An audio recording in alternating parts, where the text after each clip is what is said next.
Okay. Gonna get some vanilla bean extract time here. We just got these in. More just came in again yesterday. We got another ½ kilogram of these beautiful Madagascar beans out of France.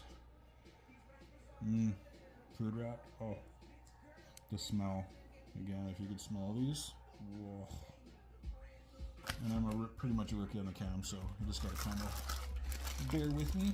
And we have the others. Oh, yes. That was pretty cool. I went to the liquor store the other day at 9:30 in the morning and met a few interesting people. And I don't drink, so I haven't been there in a long time. But when I went in, I was grabbing a couple,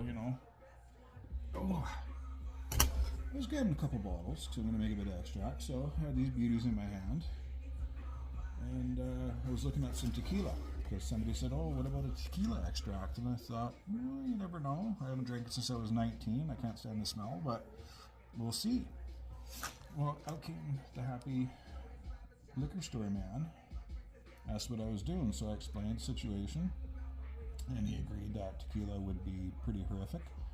So we talked about bourbons and whiskeys and ryes, and we were coming back to whiskeys. And when I used to drink, I love some whiskey like Gibson's and Jameson, you name it. It was all yum, yum, yum.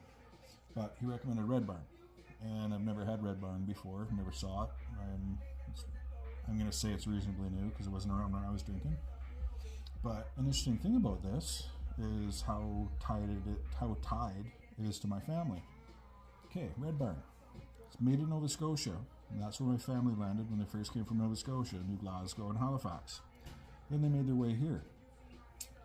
So then I look a little more into the history of this alcohol, and part owner is Kiefer Sutherland, who I met when they were filming a movie in Victoria called, I think it was called Dead Heat, and they used my grandparents' restaurant as one of the locations, and that's where I met Kiefer. And he does like whiskey because he used to keep Lucky Bar open well after closing during that time. And if he sees this, he knows what I'm talking about. But yeah, it's quite interesting how it's tied in. So I'm hoping this actually goes really well because there's a bit of a history connection, but it doesn't really make any difference. It's just whether or not it's good. But I think it's going to go really good. Apparently it's like it has a nice rye spice to it. Or not rye. Yeah. Sorry, rye spice. Bear with me, I'll get better at those as I get more comfortable.